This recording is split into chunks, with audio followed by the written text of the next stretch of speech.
तमेव माता च पिता तमेव तमेव बन्धु च सखा तमेव तमेव विद्या द्रविणं तमेव तमेव शरे मम देवदेव वसुदेवसुतं देवं कंस अचानुरम् अर्दनम् देवकी परम आनंदनम कृष्णम वंदे जगते गुरुम। जय श्री कृष्णा, राधे राधे। आप सभी कैसे हैं? आशा करते हैं आप सभी भी बहुत अच्छे होंगे। तो हाँ, आज हम सभी भागवत गीता के बारे में जानने वाले हैं कि भागवत गीता का महत्व हमारे जीवन में क्या है। भागवत गीता में ऐसा कौन सा ज्ञान छिपा हुआ है जिसे विदेशों में भी पढ़ा जाता है, भारत में तो पढ़ा ही जाता है। कितना महत्व है, अन्य धर्म ग्रंथों से भी बढ़कर माना गया है गीता को। गीता में सारे धर्म ग्रंथों का ज्ञान छिपा हुआ है। इस सारे बातों को जानेंगे और अंत में जानेंगे कि कौन कौन से लोग भागवत गीता को पढ़ सकते हैं। तो शुरू करते हैं।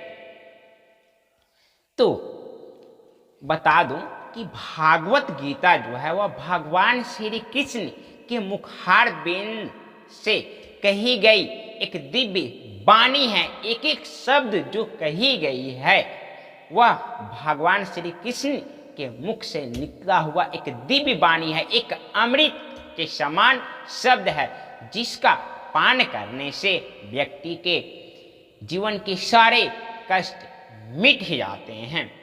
अब देखें तो अन्य धर्म ग्रंथों से इसे श्रेष्ठ कैसे माना जाता है या कहा जाता है, क्यों कहा जाता है।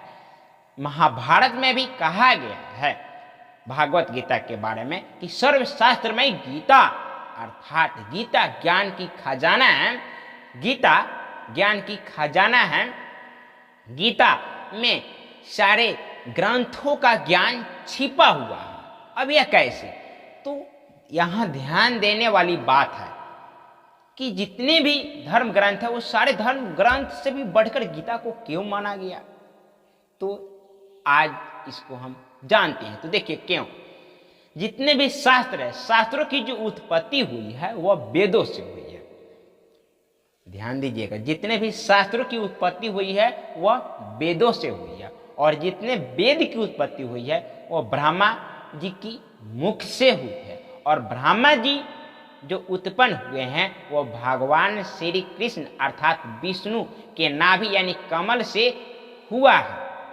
अगर देखा जाए तो यहाँ मूल स्रोत जाता है भगवान श्री कृष्ण अर्थात विष्णु जी का ही स्रोत जाता है। और यहाँ जो भागवत गीता का मैं बात कर रहा हूँ और भागवत गीता जो है वह स्वयं भगवान के मुखार बिंदु से कही गई एक एक शब्द है। इसीलिए भागवत गीता का स्थान इन सभी धर्म ग्रंथों से कहीं ज्यादा ऊंचा है।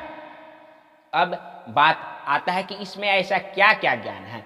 तो ध्यान दीजिएगा, भागवत गीता एक ऐसा पुस्तक है जिसमें बहुत सारा ज्ञान जीवन जीने तक, जीवन से मृत्यु तक हर एक बातों का ज्ञान इसमें दिया गया है। हर एक समस्याओं का समाधान किया गया है। बस इसे आप धैर्य से पढ़ेंगे और सच्चे मन से पढ़ेंगे तभी यह समझ में आएगा।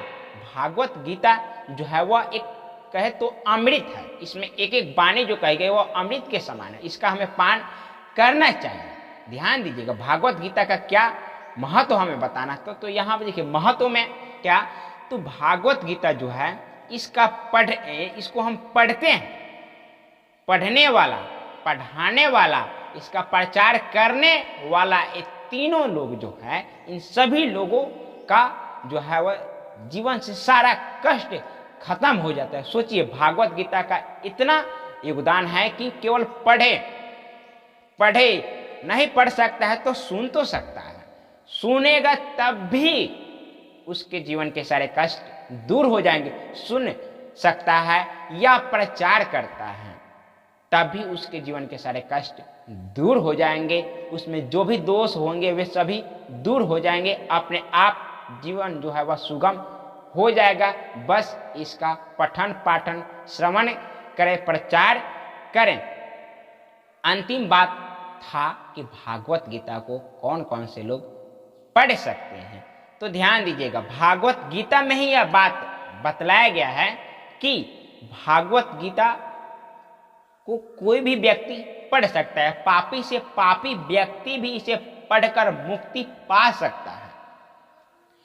और बात आता है स्त्री और पुरुष और धर्म संप्रदाय का, तो न स्त्री के लिए वांछित किया गया है और न ही किसी धर्म संप्रदाय के लिए।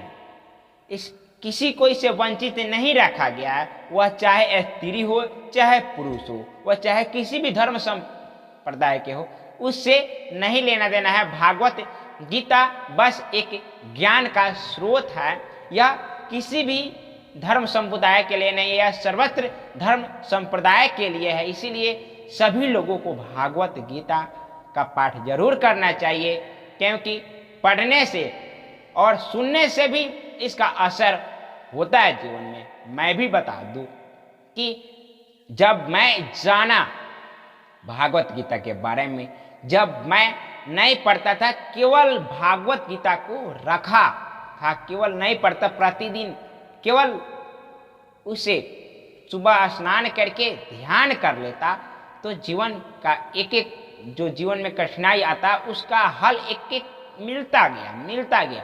आज भी मैं उसका पठन करता हूँ। वही बात उसमें से जो बात हमें प्राप्त हुई है, वही बात आप लोग तक बताता हूँ, आप लोगों तक शेयर कर रहा हूँ। आप लोग भी इसे शेयर कीजिए, क्योंकि ज्ञान बांटने से बढ़ता है, घटता नहीं है। इसलिए मैं भी सोचा कि मैं जो ये श्रवण कर रहा हूँ, जो मैं इसमें से पढ़ रहा हूँ, वह आप लोगों तक पहुँचा दूँ, ताकि आप लोग भी अन्य लोगों तक पहुँचा दें। इस प्रकार गीता का जो है वह चारों तरफ प्रसार हो जाएगा, तो लोगों का ज्ञान इंद्रिय खुल जाएगा। समाज में जो घटनाएं तरह तरह की घट रही वो सारी समाप्त हो जाएगी, क्योंकि हम लोग का ये सभ्यता और संस्कृति जो है ना बहुत श्रेष्ठ है। भागवत गीता में ये सारे बातों को भी बतलाया गया है, और ज्ञान का तो कहिए मत एक खजाना है। विदेश में भी भागवत गीता को पढ़ा जाता है। तो मैं फिर भागवत गीता के दूसरे अध्याय के साथ मिलूंगा। तो यह भागवत गीता का कैसा पाठ लगा, आज जो बात बताया गया, यह अंतिम